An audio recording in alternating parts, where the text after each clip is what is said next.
আসসালামু আলাইকুম। সর্বশেষ আপডেট সংবাদে আপনাদের স্বাগতম। শুরুতেই থাকছে সংবাদ শিরোনাম। মার্কিন যুদ্ধজাহাজকে তাড়া করল চীন, তাইওয়ান উপকূলে উত্তপ্ত পরিস্থিতি।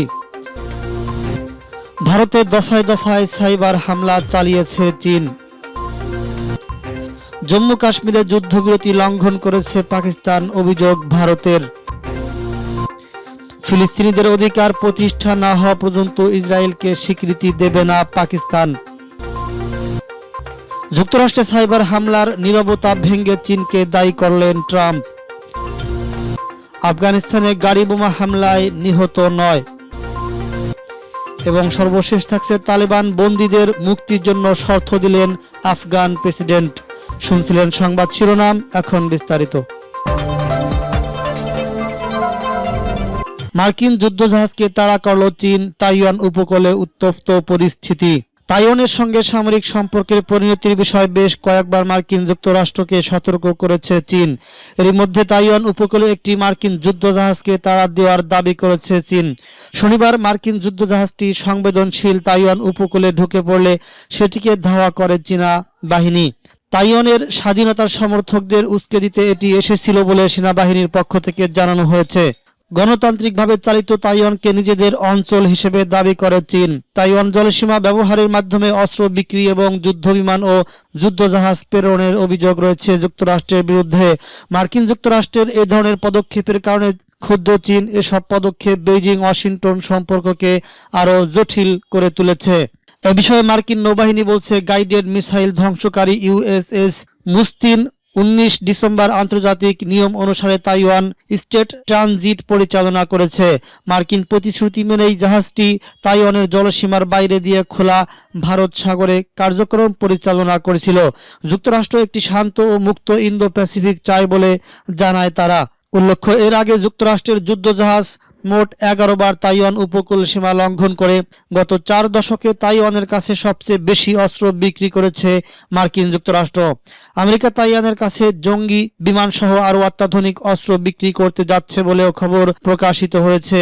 তাছাড়া ট্রাম্পের শাসনামলে চীন ও আমেরিকার মধ্যে সম্পর্কে উত্তেজনা অনেক বেড়ে যায়। ভারতে দফায় দফায় সাইবার হামলা চালিয়েছে চীন। ভারতে সাইবার হামলা চালাচ্ছে চীন। গত কয়েক মাসে দেশটিতে দফায় দফায় লক্ষাধিক নাগরিকের তথ্য হাতাতে সাইবার হামলা চালিয়ে যাচ্ছে চীনা হ্যাকাররা। সাইবার নিরাপত্তা সংক্রান্ত সংস্থা সাইবার পিস ফাউন্ডেশনের একটি রিপোর্টে উঠে এসেছে এমনই চাঞ্চল্যকর তথ্য। জানা গেছে, চীনের গুয়াংডং এবং হেনান প্রদেশের হ্যাকাররা ভারতের উৎসবের মৌসুমে কয়েক লক্ষ ভারতীয় ব্যক্তি ও প্রতিষ্ঠানের তথ্য নিতে একাধিকবার হানা দেয়। সাধারণত গত অক্টোবর ও নভেম্বর 2 মাসেই দেশে উৎসবের মৌসুম। সশরীরে কেনাকাটার তুলনায় করোনা আবহে অনেকেই অনলাইনে কেনাকাটার দিকে ঝুঁকেছেন। ক্রেতাদের টানতে একাধিক আকর্ষণীয় অফারও দেয় ই কমার্স সংস্থাগুলো, আর ওই অফারকেই কাজে লাগিয়ে এই কাজ করেছে ওই হ্যাকার গ্রুপ। মূলত হোয়াটসঅ্যাপের মতো সোশ্যাল মিডিয়া প্ল্যাটফর্মকে কাজে লাগিয়ে এই কাজ করত চীনা হ্যাকাররা। ই কমার্স সংস্থা ফ্লিপকার্ট আমাজনের অফার দিতে ভুয়া ইউআরএল তৈরি করেছিল হোয়াইট অ্যাপসের মাধ্যমে। থাকতো ভুয়া পুরস্কারের প্রলোভন, আর কোনো ক্রেতা যদি সেই ফাঁদে পা দিয়ে ওই লিঙ্কে ক্লিক করতেন তাহলেই তার সমস্ত তথ্য চলে যেত হ্যাকারদের হাতে। এর আগেও এভাবে সাইবার হানা চালায় হ্যাকাররা।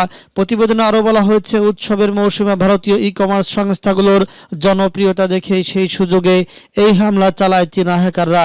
আগামী দিনে ভারতে অনলাইন ক্রেতা আরও বাড়বে, তাই বাড়বে এই ধরনের সাইবার হানার পরিমাণও। বিশেষজ্ঞরা এমনটাই মনে করছেন।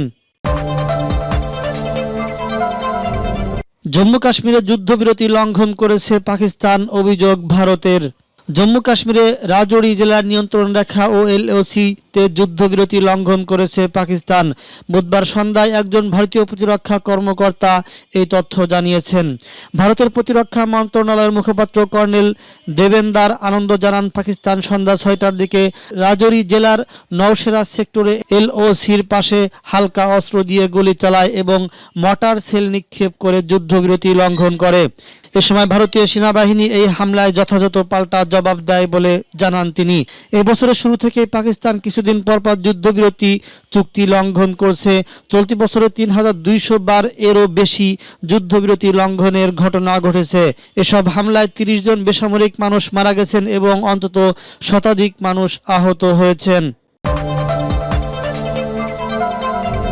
ফিলিস্তিনিদের অধিকার প্রতিষ্ঠিত না হওয়া পর্যন্ত ইসরায়েলকে স্বীকৃতি দেবে না পাকিস্তান। পাকিস্তানের প্রধানমন্ত্রী ইমরান খান বলেছেন, পাকিস্তান একটি গণতান্ত্রিক রাষ্ট্র। আমাদের গোটা জাতি ফিলিস্তিনিদের পক্ষে। যতক্ষণ না ফিলিস্তিনিদের অধিকার প্রতিষ্ঠিত হয় ততক্ষণ আমরা কিছুতেই ইসরায়েলকে স্বীকৃতি দেব না। শুক্রবার পাকিস্তানের একটি টিভি সাক্ষাৎকারে দেশটির প্রধানমন্ত্রী এসব কথা বলেন। খবর আরব নিউজের। পাকিস্তানের প্রধানমন্ত্রী একজন গুরুত্বপূর্ণ উপদেষ্টা সম্প্রতি ইসরায়েল সফর করেছেন বলে ইসরায়েলের গণমাধ্যমে যে খবর বেরিয়েছে তা প্রত্যাখ্যান করেছেন ইমরান খান। তিনি এই প্রতিবেদনকে ভিত্তিহীন আখ্যা দিয়ে উল্টো প্রশ্ন ছুড়ে দিয়ে বলেন, ইসরায়েলকে যেহেতু ইসলামাবাদ স্বীকৃতি দেয় না, তাহলে কেন পাকিস্তানের মন্ত্রী কিংবা গুরুত্বপূর্ণ ব্যক্তি তেল আবিব সফর করবেন? এটি সম্পূর্ণ ভিত্তিহীন প্রতিবেদন। একই দিন পাকিস্তানের পররাষ্ট্রমন্ত্রী শাহ মাহমুদ কুরেশি ওই প্রতিবেদন প্রত্যাখ্যান করে বলেন, তেল আবিবে ইসরায়েল ও পাকিস্তানের গুরুত্বপূর্ণ কর্মকর্তাদের কোনো বৈঠক হয়নি। আবুধাবিতে রাষ্ট্রীয় সফরে গিয়ে তিনি এই মন্তব্য করেন। যুক্তরাষ্ট্রের সাইবার হামলা নীরবতা ভেঙে চীনকে দায়ী করলেন ডোনাল্ড ট্রাম্প। আমেরিকার গুরুত্বপূর্ণ রাষ্ট্রীয় সংস্থা ও প্রতিষ্ঠানগুলোতে বড় ধরনের সাইবার হামলা সম্পর্কে নীরবতা অবলম্বনের জন্য ব্যাপকভাবে সমালোচিত হওয়ার পর মার্কিন প্রেসিডেন্ট ডোনাল্ড ট্রাম্প অনেক দেরিতে প্রতিক্রিয়া জানালেন। ট্রাম্প তার দেশের সরকারি প্রতিষ্ঠানগুলোতে সম্প্রতি চালানো সাইবার হামলার জন্য চীনকে দায়ী করেছেন। তিনি এমন সময় চীনকে দায়ী করে বক্তব্য দিলেন যখন তার পররাষ্ট্রমন্ত্রী মাইক পম্পেও সহ মার্কিন গণমাধ্যমগুলো ওই হামলার জন্য রাশিয়াকে দায়ী করেছে। ডোনাল্ড ট্রাম্প শনিবার এক টুইট বার্তায় লিখেন, ভুয়া গণমাধ্যমগুলো সাম্প্রতিক সাইবার হামলাকে বড় করে তুলে ধরার ব্যাপক চেষ্টা করেছে। আমি এ ব্যাপারে বিস্তারিত ব্যাখ্যা দিয়েছি এবং পুরো বিস্তারিত নিয়ন্ত্রণে রয়েছে। ট্রাম্প আরও লিখেন, মূলধারার গণমাধ্যমগুলো যাকে দায়ী করে বক্তব্য দিচ্ছে সে হচ্ছে রাশিয়া। কারণ অর্থনৈতিক কারণে তারা যার নামটি মুখে আনতে ভয় পায় সেটি হচ্ছে চীন। মার্কিন গণমাধ্যমগুলো জানিয়েছে, একটি বিদেশি সরকারের পৃষ্ঠপোষকতায় গত রবিবার একটি হ্যাকার গোষ্ঠী আমেরিকার গুরুত্বপূর্ণ রাষ্ট্রীয় প্রতিষ্ঠানগুলোতে সাইবার হামলা চালিয়েছে এবং কয়েকটি প্রতিষ্ঠানের তথ্য হাতিয়ে নিয়েছে। মার্কিন অর্থ এবং অভ্যন্তরীণ নিরাপত্তা বিভাগ সহ দেশটির পরমাণু স্থাপনাগুলোতে কয়েক সপ্তাহে বহুবার সাইবার হামলা হয়। বিষয়টি নিয়ে ব্যাপক উদ্বেগের মধ্যে রয়েছে মার্কিন কর্মকর্তারা। আফগানিস্তানে ভয়াবহ গাড়ি বোমা হামলায় নিহত 9। আফগানিস্তানের রাজধানী কাবুলে ভয়াবহ গাড়ি বোমা হামলায় অন্তত 9 জনের প্রাণহানি ঘটেছে। এতে গুরুতর আহত হয়েছে আরও 20 জনের বেশি মানুষ। রবিবার 20 ডিসেম্বর সকালে কাবুলে হামলার ঘটনাটি ঘটে। হতাহতদের এরই মধ্যে হাসপাতালে পাঠানো হয়েছে।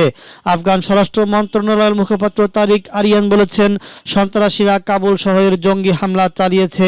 দুর্ভাগ্যক্রমে আমাদের দেশের কিছু লোক মারা গেছে এবং 15 জনের বেশি আহত হয়েছেন। আইন শৃঙ্খলা রক্ষাকারী বাহিনী বলছে, রাজধানী পশ্চিম অঞ্চলে গাড়ি বোমা হামলা চালানো হয়েছে। স্বাস্থ্য মন্ত্রণালয়ের কর্মকর্তারা হামলার বিষয়টি নিশ্চিত করেছেন। তালেবান বন্দীদের মুক্তির জন্য শর্ত দিলেন আফগান প্রেসিডেন্ট। আফগানিস্তানের প্রেসিডেন্ট আশরাফ গানি তালেবান বন্দীদের মুক্তির ক্ষেত্রে শর্ত দিয়েছেন। আমেরিকা এবং তালেবান সম্মিলিতভাবে কাবুল সরকারকে বন্দী মুক্তির ব্যাপারে যৌথভাবে যে প্রস্তাব দিয়েছিল প্রেসিডেন্ট ঘানি তা প্রত্যাখ্যান করেছেন।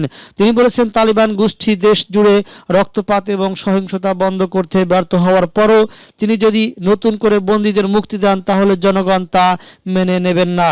দক্ষিণাঞ্চলীয় কান্দাহার প্রদেশে সফরে গিয়ে আশরাফ গানি আরও বলেন, গত বছর তালিবান গেরিলারা সহিংসতা চালিয়ে দেশের শতকরা 16% সম্পদ ধ্বংস করেছে। এমন অবস্থায় তালিবান গোষ্ঠী আরও বন্দী মুক্তির বিষয়ে যে দাবি করেছে তা গ্রহণযোগ্য নয়। আশরাফ গানির মতে, যদি তালেবান আফগানিস্তানের শান্তি ও নিরাপত্তা ফিরিয়ে আনতে চায় তাহলে তারা কান্দাহারে গিয়ে আফগান সরকারের প্রতিনিধিদের সঙ্গে আলোচনায় বসুক। জোর দিয়ে তিনি বলেন, অবশ্যই আফগানিস্তানের নিরাপত্তা বাহিনী একদিন দেশে শান্তি ফিরিয়ে আনবে।